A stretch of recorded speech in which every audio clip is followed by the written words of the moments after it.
friends, I am coming to you today with another tutorial. I have had several people ask me about doing these oversized blankets or chunky blankets.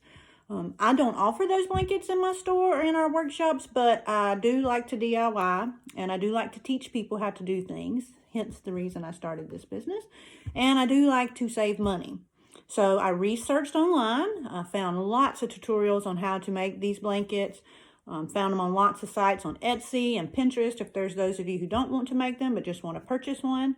I thought today that I'd just show you how to do it and you can follow along with me, or I will add the video that I followed.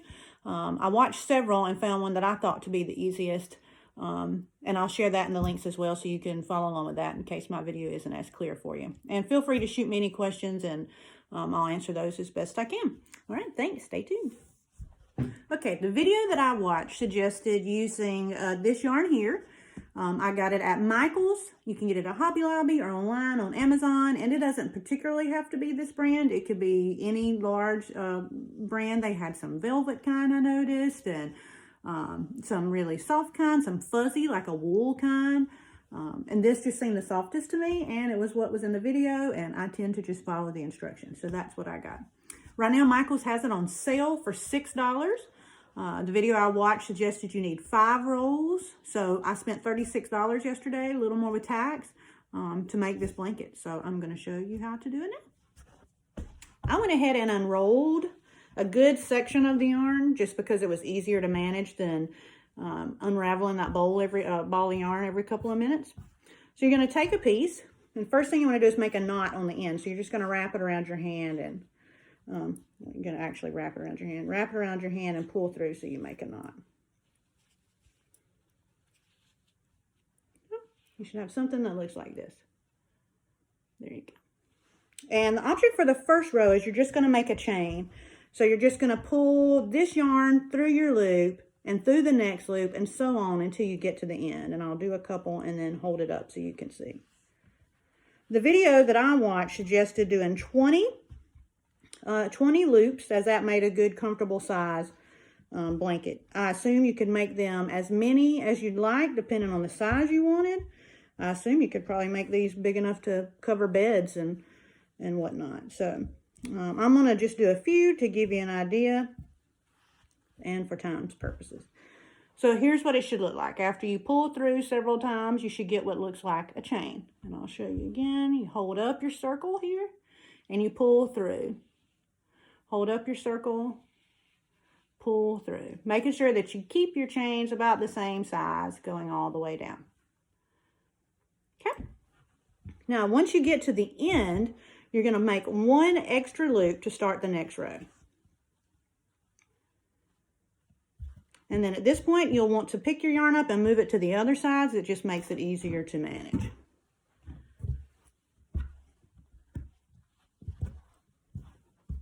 So you have your extra loop on the end and your yarn going this way now. So the goal going forward now is you're going to make a second row of loops connected into the first row that you did. So you're going to look for your next available spot here. See if I can hold it up so you can see. There's the ending. So you're going to pull through this next one beside it. And I'll do a couple and then show you hopefully, and you'll be able to tell how I'm doing it here. Just pulling through. So you should get what looks like this going back in the opposite direction. And you're just taking your rope and pulling through the next loop beside it that you created with the first row. And you'll do this going back all the way to the other end.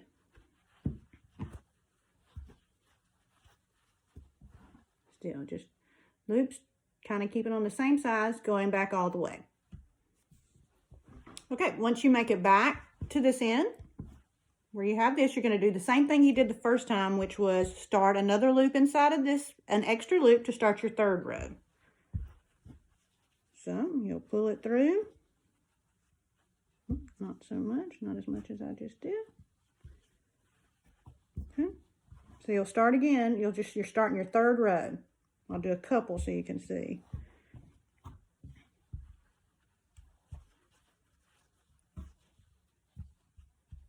and you're pulling right back through the same loop. You're just doing the same thing over and over. And after you do it a couple of times, and put your yarn back to the other side also, so it's not in your way when you're trying to hold things up to show people. Same thing again. You're just continuously doing this all the way down. And I'll do a couple more. And then I'll show you how to start a new color or how to end when you run out, when your roll of yarn comes to an end. I'll do a couple more.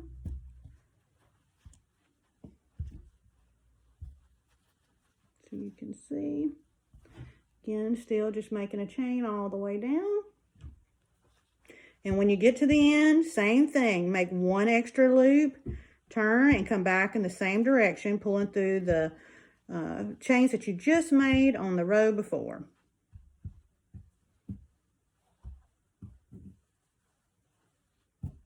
Okay, so when you get to the very end, oh, that's pulling out because I'm pulling too hard. And then you'll make that extra loop and start on your next row. Okay, after you get all of the rows of the one color that you like, and you can do this in solid colors. It doesn't have to be multiple colors. That's just my preference. Once you get as many rows as you'd like for your first color, and I'm going to stop here again. This is just for time purposes. I haven't used the whole roll yet. I would finish using out the one roll of yarn before I started on to the next color. And once you get to that end, you're going to have just a loose piece. I'm cutting mine for purposes to show you here, but you'll have just your end. So you've come to the end of your yarn here. And so what you're going to do is you're going to take your new color, your new piece, or the same color that you had, just your new piece of yarn. And you're just going to tie it in a knot and sniff off any excess. It will blend in with the rest of your blanket, so you won't be able to see it. So you just have a knot here. And then just sniff your ends. Okay. And then you'll just continue on the process. Let me move down so you can see. You'll just continue on the process like you did before. Going through. I'll do a couple so you can see. Again, moving your yarn to the other side because it's just easier to work with. And after you get a couple of rows into this, it's a lot easier and quicker, and it moves really fast. I spent more time trying to figure out how to do a video for you than I did actually making the blanket. So, and I'll show you a couple. I think these colors are going to look really pretty together also. And they had tons of colors to choose from. They were all really pretty. You'll have to ask everybody I know. I'm an anti-color person. I don't know why, but that's just me. So here you can see where we've started on our new color, and we're doing the same thing with the loops. And I'll do a few more and then come back and show you the rest. Okay, so now I have done a full complete row of our second color, and I'm to the end here. You're just going to start back the same way as we did previously, going back through those rows of loops. You'll see now, I mean, it just moves right along, or you may not can see. But it moves really fast once you get established and get your rows started. And I'll try to hold it up again so you can see. You can see here going back. And then I'll do a few more rows of these and I'll be right back. Okay. I have now completed a couple of rows for you to see what it would look like with the two colors together. Now I'm going to show you how to end it. You will obviously keep going until you have the desired number of colors or rows or the size of the blanket that you want. So when you get to your very last row, I'm on the very end of my last row, you want to take your last two loops. We're going to braid off the end. So with your last two loops on your last row, you take your inner loop and stick it in your outer loop. So again, last two loops of your row. It's hard to show you on the last row, last two loops here. You're going to go in. So it gives you one loop on the end now. Okay. And then the next thing you want to do is you're going to pull your excess through the next loop. So now you have this. I'll take that back out again and show you. I'll do the whole thing again, actually. So your middle loop, your second loop into the end loop. And then you pull just like you were doing before through your second loop. So now you have this. I'll try to hold it up so you can see. Now that you've done that, you will run this loop through this loop. And you'll see what it starts to do as you go through. Again, you will pick up your string, run it through the loop in the braided blanket, and then run it through the excess one you have on the right. And as you will see, it starts to make an edge. You will continue to do this until you get to the end, putting it through each loop until you get to the end, and you have it looking like this. And I will finish this and be right back. Okay, once you have completed that and your end looks finished all the way down, I braided in, and you get to the very end, it is just a simple matter of cutting. I'll pretend I'm at the end of my yarn there.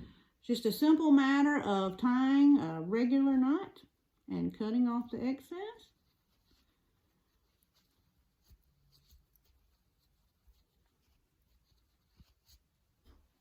And then cutting off your excess.